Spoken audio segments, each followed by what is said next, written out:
sejam bem-vindos ao De Papo com Especialista. Hoje eu estou aqui com o Paulo e o Daniel da Nova Tuller Contabilidade e nós vamos estar falando aqui sobre um assunto muito interessante, sobre benefícios tributários, né?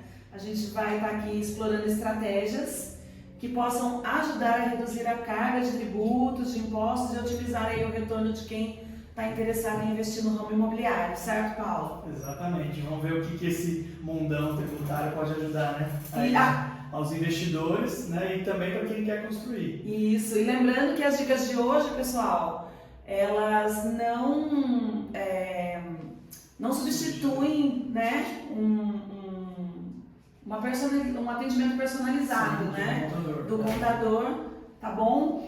Então a gente vai começar a falar aqui hoje, Paulo, sobre investir em imóveis, que a gente sabe que é uma excelente forma, né, de construir patrimônio, mas a carga tributária no Brasil bem pesada, acaba se tornando um desafio, né? Exatamente. Então, vamos aí falar sobre as principais estratégias? Vamos Qual lá. que é a estrutura adequada aí? O que você me diz? A estrutura adequada a gente tem dois modelos, né? Então para pessoa física ou para pessoa jurídica. Então, Paulo, o que é vantagem? O que é vantagem é na hora que você vai declarar e vai pagar impostos, né? Na pessoa física tem um tipo de tributação, né? Vou manter em aluguel, vou deixar o imóvel alugado. Quanto que eu vou tributar? Pode chegar até os 27,5%. E aí tudo isso vai impactar lá na frente. Você também pode deduzir determinados gastos que você tem, seja com a imobiliária, gastos com a manutenção do imóvel, tudo isso na pessoa física você consegue trabalhar. E na jurídica é onde a gente vê maior vantagem, né, Daniel? Porque a gente entra ali, tem outras opções, que é tanto lucro real, lucro presumido, e aí tudo isso precisa colocar no papel para ver o que você pode aderir. E aí, durante essa conversa, a gente vai abordar aí lucro real, presumido, SCP, patrimônio de afetação, e tem muita coisa ainda para a gente conversar. Precisa mesmo de atendimento personalizado, né? Nossa, exatamente. Interessante. E outra estrutura que pode beneficiar as construtoras, as incorporadoras, é a criação das sociedades, né? Tem o SCP e o SPE. É isso? Exatamente. SCP, Sociedade por Conta de Participação, e SPE, que são sociedades por um propósito específico. Né? Então, as duas você tem também vantagens de trabalhar ali na forma tributária, né, Daniel? A SCP, ela é tem um sócio participante e o sócio ostensivo. Então, uma pessoa jurídica cria um SCP, esse sócio ostensivo vai se responsabilizar perante os órgãos públicos, perante fornecedores, perante terceiros.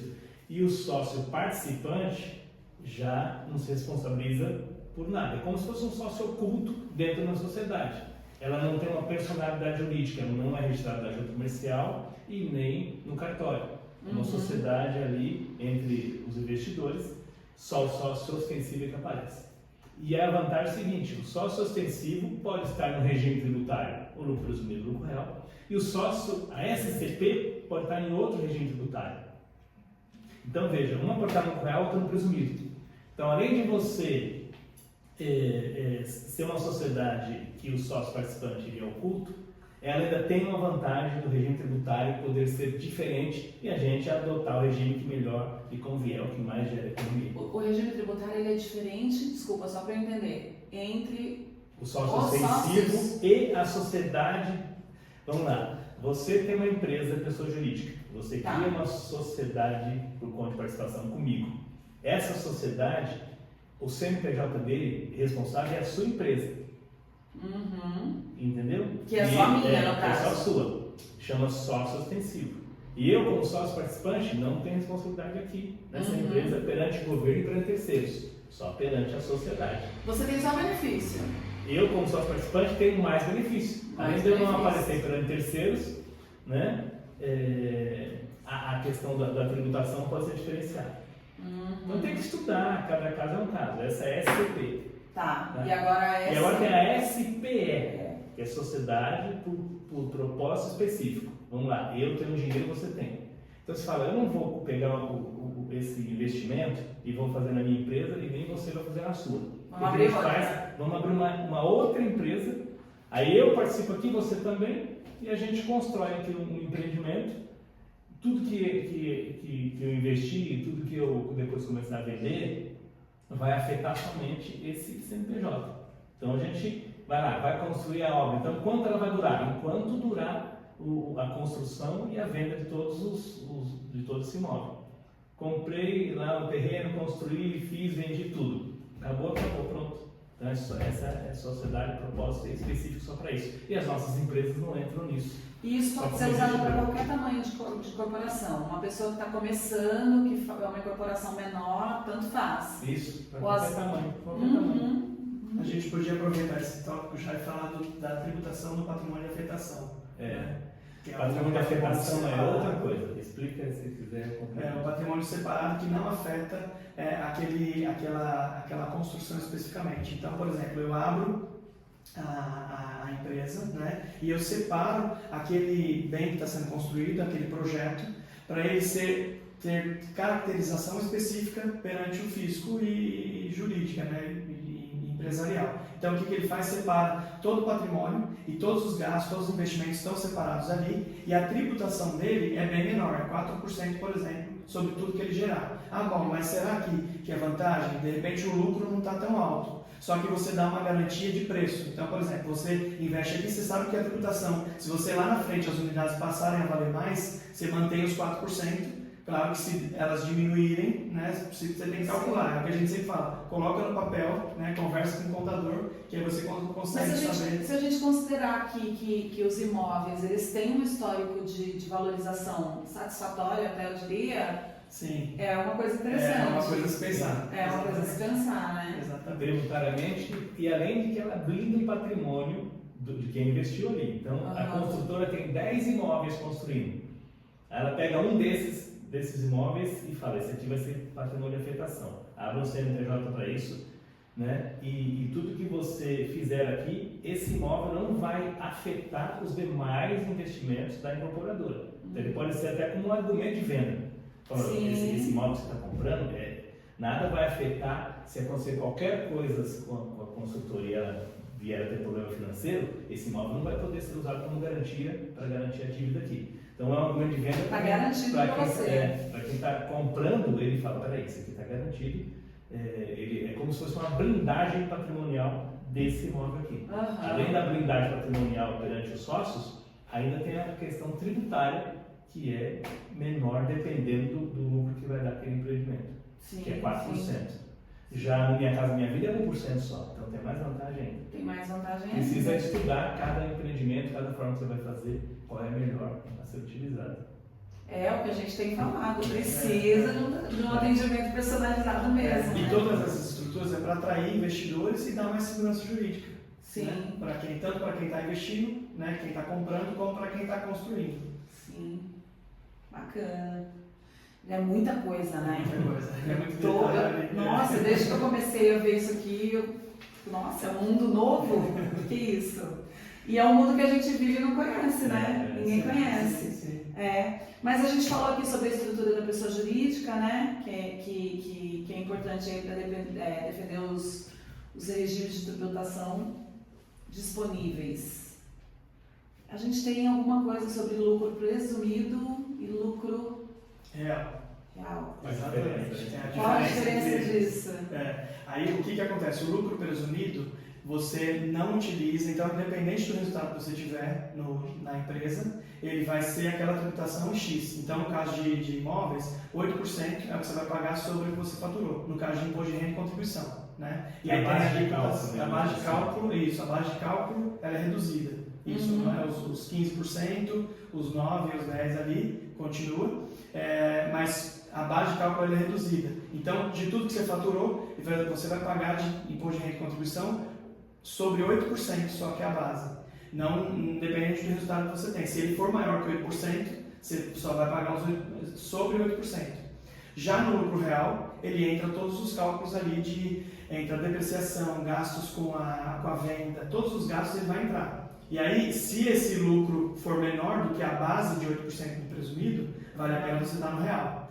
Paulo, vou ter um lucro, esse imóvel vai estourar, já sei que a perspectiva é alta e tal, então presumido. Você vai estar limitado à base de 8%. Tá. Mas se você não sabe ainda muito bem como vai responder o mercado, você vai para o real. É isso? O real ele é mais, digamos assim, subjetivo. Você não sabe o resultado que você vai ter, então... Aí você vai para conhecer o mercado. Eu diria presumido, porque o presumido é X, ele é aquilo e pronto. O real, sim, você entendi. pode ter um lucro maior lá, e aí você paga muito maior, porque a base vai aumentar. Isso, exatamente. O real, então, para quem tem certeza, o real. Para quem... na verdade, tudo vai depender do modelo que você vai está fazendo. E isso aqui a gente ainda está falando para pessoas, para os incorporadores, né? Para empresa. Para quem a empresa constrói. Tá. Tem que fazer o estudo, o real e o presumido. O real, já o próprio nome diz, lucro real. O lucro real, o lucro que deu de verdade, você vai pagar imposto de renda e imposto social. Presumido, o governo presume o lucro e você paga aquele imposto de renda e imposto social sobre o real que ele presumiu. Certo. Ou seja, tem que, no orçamento da obra, que vai acontecer, do investimento ali, tem que fazer contas e ver qual é o melhor, real ou presumido. Precisa fazer contas. Certo.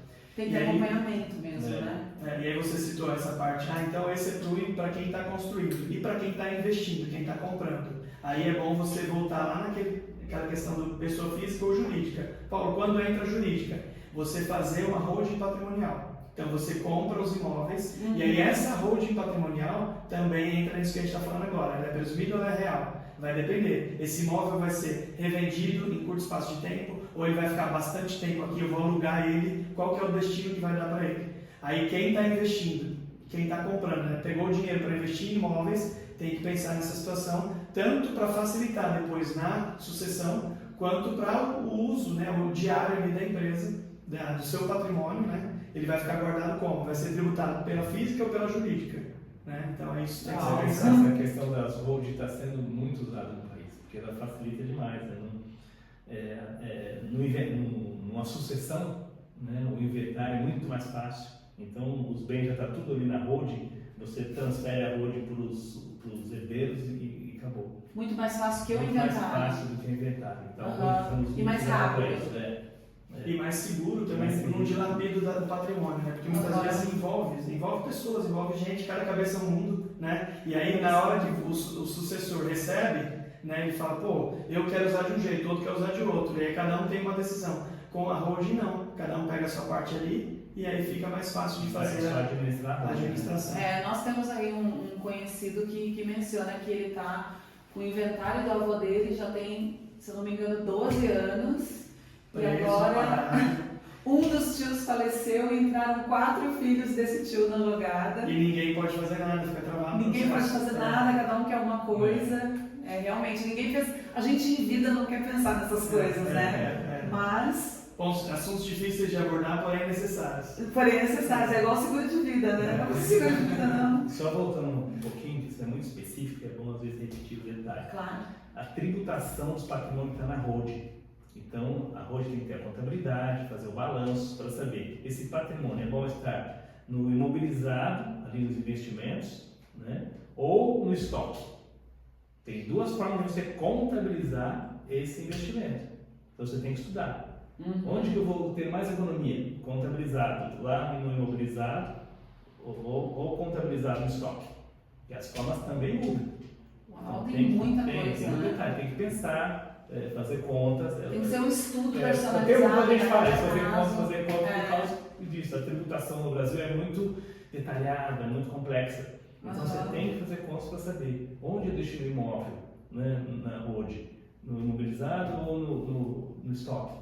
E só uma dúvida, quando você tem um imóvel na holding, quando você tem essa holding e coloca todos os seus imóveis ali, você pode trabalhar com eles normalmente. Você pode vender numa oportunidade, ou alugar, ou comprar outro, colocar lá dentro, vender um, comprar 2, aproveitar oportunidades do mercado, normalmente.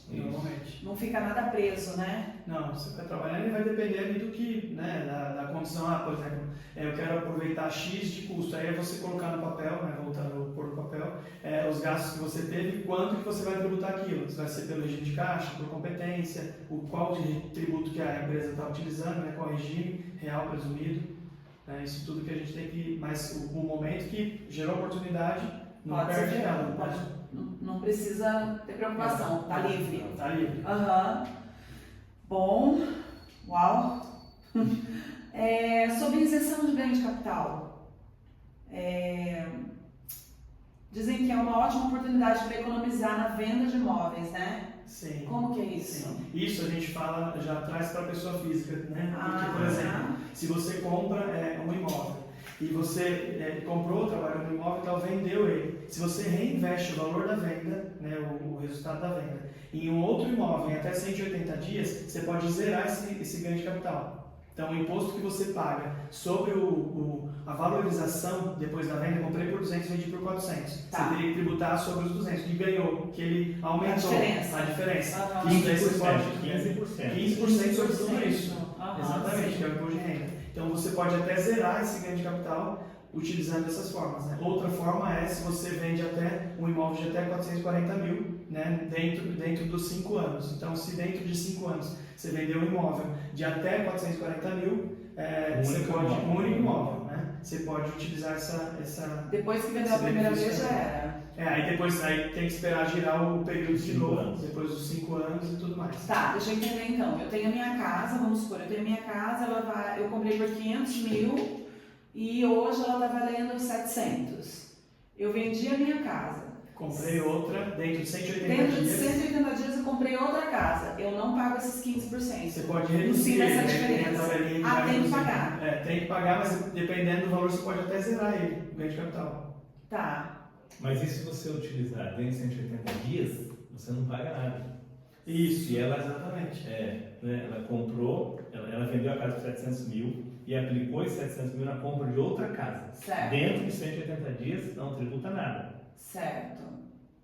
Tem Certo? que correr para comprar outra. Correr para comprar outra. Se passou desse Passou, prazo, vai pagar os os 15% sobre o ganho. ganho que você teve. Você vendeu por 700, mas pagou ela 500. Sobre os 200 mil, paga 15%. Na pessoa física, isso na pessoa física. Gente, é muito dinheiro, né? Pensa bem, você paga em cima do que a sua casa valorizou, aí você vai comprar outra casa e você tem um imposto absurdo em cima da outra casa quando você compra. E você já vai considerar aquele valor para entrada na outra ou para bater financiamento. Gente, olha, não é fácil, né? Não é fácil. Não é fácil. Mas é interessante, né? É interessante correr. Sim. Mas Tudo tem que normalmente- ser planejado. Você fazendo o planejamento certinho. Mas assim, a pessoa que compra uma casa e mora nela, ela vai ter pressa para comprar outra. Vai ter pressa pra Isso é comprar outra. válido para pessoas que têm mais de uma casa também? Sim, Isso é válido, sim. não tem limite. Não. Eu tenho casas aí de investimento, de aluguel, eu resolvi trocar aquela casa por motivo A ou B, dentro de 180 dias eu corro. Ou até mesmo fazer reforma. Você já tem várias casas. Se Ah, você pegar esse dinheiro e usar para reformar o bem, complementar o bem, aumentar o bem, também pode ser usado. tá. Não só para compra de um novo, mas se você tem um apartamento lá, você fala, eu vou, sei lá, tenho uma casa, quero fazer maior ela. Então você vai usar esse dinheiro na melhoria desse bem para ele ficar valendo mais. Entendi. Então, Aí não também manutenção, né? Não manutenções, mas para o aumento do bem. Tá, Também pode usar esse dinheiro para isso. também pode usar. Nossa, interessante. Gente, é muita coisa. Muita coisa. E isso aqui é só uma parte, né? Isso é só uma parte. Isso é só um assunto. São só alguns Isso é só um pinceladas que a gente tá assuntinho. dando, né? Só um assuntinho pra gente, caramba. Bom, para quem está no regime do lucro real, a depreciação dos imóveis é um ponto importante para reduzir Sim. a tributação? Sim, porque ela é um gasto a mais que você pode utilizar na geração do resultado, lá do lucro ou prejuízo, né? Então, aqui a gente está falando de lucro porque a ideia é sempre ter lucro na venda. Sim. Então, eu posso reduzir ela, estou no lucro real, eu posso reduzir e aí eu tenho pago menos impostos, digamos assim. No lucro real, tudo que você conseguir de despesa vai baixar a base de cálculo do imposto de renda. Por quê? Se tributa sobre o lucro real efetivo, tudo que eu lançar lá como despesa, eu abato. Então, a depreciação do imóvel, qualquer gasto que você tenha, você vai diminuir. Qualquer provisão, os colaboradores que tiver, qualquer provisão sobre esses colaboradores, férias, SCC, tudo que tiver de despesa da empresa, você vai abaixar o lucro. No presumido já não dá. Né? O presumido é fixo lá. Por isso a gente fala que a depreciação também pode ser lançada como despesa do lucro real.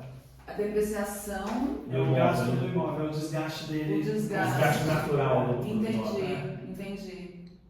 Entendi. Tem todo um cálculo na tabela, uma alíquota de depreciação anual, você divide por 12 ali e lança mês a mês, né? Ah, existe uma tabela de Existe uma depreciação? tabela que você vai mais ou menos aí, em imóvel geralmente desgasta em X período de tempo. Ah. Então ele vai desgastando assim, vai ser feito o cálculo de acordo com esse período. Aham. Ah, eu preciso de fazer esse aqui é específico. Aí tem algumas consultorias que você pode fazer e ver qual é o real desgaste dele. Para aumentar a despesa de depreciação. Isso tudo vai depender do momento, da Mas empresa. como que fica assim, essa realidade por exemplo, nessa rua aqui mesmo tem um prédio maravilhoso e ele é bem antigo, ele tem mais de 20 anos, eu acho que tem uns 25 pelo menos, né? Mas ele é extremamente valorizado por causa da localização. Como que fica essa... Você fala de utilizar, por exemplo, quem comprou, quando a pessoa compra um apartamento dele, né? Ela comprou, pronto, colocou lá no ativo dela, no ativo imobilizado, né? Isso eu volto a falar, por isso que tem que analisar se vai o imóvel ficar no ativo imobilizado ou se vai ficar em estoque. Porque em estoque ele vai ser um tipo de tributação e no imobilizado vai ser outro. No imobilizado ele vai ter um ganho de capital lá na empresa também. Qual que é a diferença disso? Desculpa. No imobilizado, você deixa no ativo da empresa e quando vender ele apura ganho de capital. Né? E aí vai ser os impostos específicos sobre ganho de capital. No estoque, você pode colocar, se a empresa estiver presumido ou até no real, você pode aproveitar uma redução no PIS e COFINS, por exemplo. Entendeu? A tributação no estoque é diferente da tributação de um bem que está imobilizado. Então você vai, peraí, onde eu vou deixar o bem? No estoque ou imobilizado? Normalmente a gente deixa no estoque, normalmente. Tá. Mas tem casos que é melhor deixar imobilizado porque a tributação vai ser menor. Tudo isso você vai ter que analisar as possibilidades. Aí eu posso, qual que é o fim desse imóvel? Ele é um fim de revenda, ele é para comercializar, a empresa tem atividade de comercialização, posso deixar no estoque? Posso. Não posso, então é imobilizado. Então tudo isso tem que ver a parte jurídica também para não entrar em risco. Né? Senão se eu só vejo o tributário e não vejo o jurídico, posso entrar em risco. Então vejo a sociedade, posso deixar esse imóvel classificado assim na contabilidade? Posso. Então eu uso esses benefícios para esse fim específico. Uso a depreciação, uso tudo isso. Eu posso deixar ele como estoque e ter uma alíquota menor, né, nessa operação? Tem essa possibilidade, então eu deixo. Então tudo sempre a gente volta para colocar no papel. Colocar no papel e fazer aquele estudo personalizado. Isso, tem que ter, né? Tem que ter. Só para a gente finalizar aqui, o Paulo e o Daniel, quando a gente viu que tem bastante coisa, bastante detalhe para a pessoa jurídica, né? A pessoa física, aquela pessoa que está querendo investir no imóvel, de repente para ela mesma, ou vai comprar o seu segundo imóvel, existe alguma coisa assim que ela precise prestar atenção, que ela precise saber, né, para que ela não seja prejudicada em relação a tributos? Sim, então a gente precisa analisar como que esse imóvel, qual o uso dele, né? Estou comprando meu primeiro imóvel, vai ser para eu morar e tudo mais, né? Como que eu vou classificar ele? Aí na declaração de pessoa física, ele vai ser, você precisa registrar ele, a gente sempre fala, qualquer reforma que fizer, guarda as notinhas, lança na declaração, porque tudo isso muda lá na frente na hora de eu fazer a venda. Porque se eu vou valorizando o imóvel, como que eu valorizo o imóvel? Eu não posso pegar lá o valor do IPTU lá e atualizar ele. Não, você comprou e declaração de pessoa física é pelo caixa. Então o que eu investi, as reformas que eu fiz, guarda os comprovantes e lança todo ano, porque aí é isso que vai valorizar seu imóvel. Então, por exemplo, você comprou ele por 500, daqui a pouco está valendo 1 milhão, eu não posso simplesmente falar que está valendo 1 milhão para eu não ter ganho de capital nenhum. Eu tenho que vir lançando os gastos que eu tenho em reforma nele, todo ano eu vou lançando, que aí eu vou ter um valor maior, quando eu vender a diferença vai ser menor, o imposto vai ser menor. Tá? Paulo, segundo imóvel, estou com uma grana, vou continuar investindo em imóveis. Aí a gente fala para pensar na pessoa física abrir uma holding patrimonial. Já ela aproveita os benefícios, já aproveita os benefícios de uma empresa. Você não precisa ter imóvel.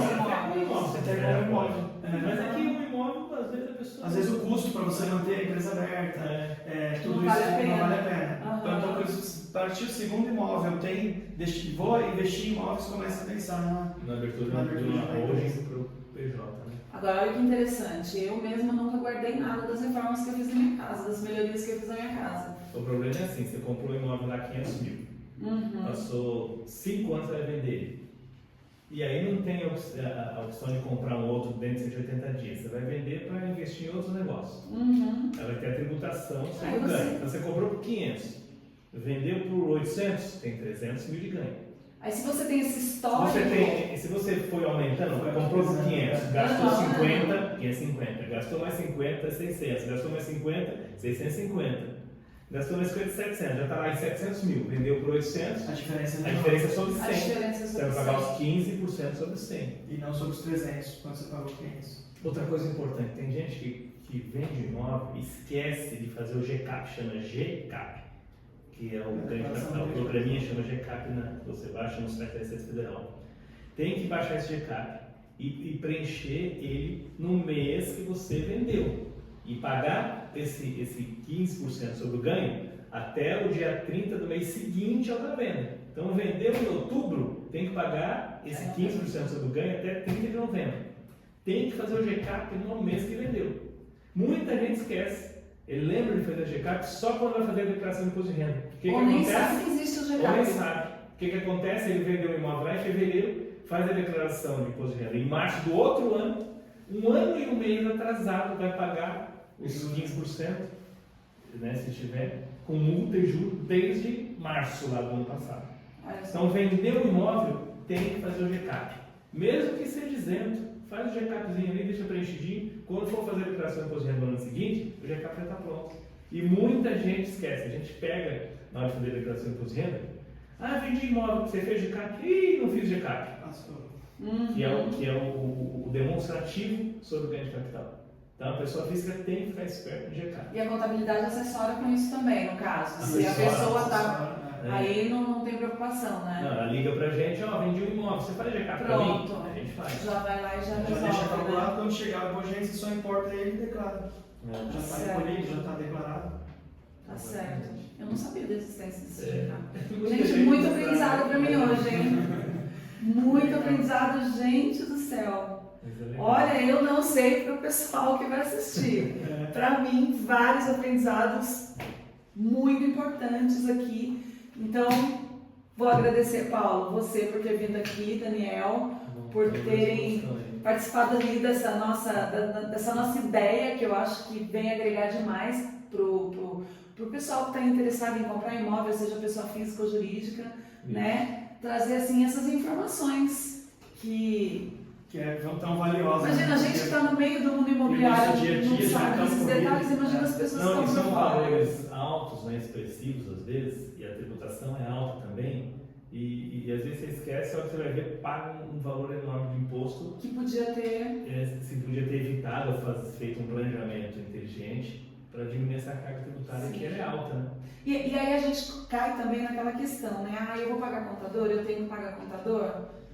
Eu vou ter uma despesa extra, na verdade. Mas você pode economizar. É um investimento, né? Normalmente, o custo com esse tipo de assessoria é muito menor do que o que você perde. Do que você perde por não fazer um planejamento inteligente sobre esse. Eu não adianta querer fazer sozinho, né? Conhecimento demais. É muita coisa, muito detalhe. É conhecimento demais, não tem como ter, né? Por mais que a pessoa entenda um pouco, eu imagino que seja assim. Por mais que ela entenda um pouco e consiga fazer uma coisa que outra ali sozinha, ela não tem a expertise para fazer o melhor por ela. Fazer um 360. Nós temos clientes que a gente assessora lá e eles sempre vai vender ou comprar imóvel, ele liga para nós. Vamos fazer conta. Vamos fazer aí, conta. Faz as contas, não vai por aqui, vai por ali, faz aqui, faz ali e tal. Nossa, bom saber. É bom demais saber. Exatamente. Eu já vou procurar no próximo. Excelente. E, Bárbara, a gente agradece o convite, né? E poder agregar mais com conhecimento, né? Para ajudar empresários e investidores a despontar, né? E a gente ter uma nação muito mais forte. Muito mais forte. É isso aí. Obrigada, viu, gente? Muito grato. Muito obrigada. Gente, e um prazer imenso conversar com vocês no De Papo com Especialista. Prazer. Obrigado.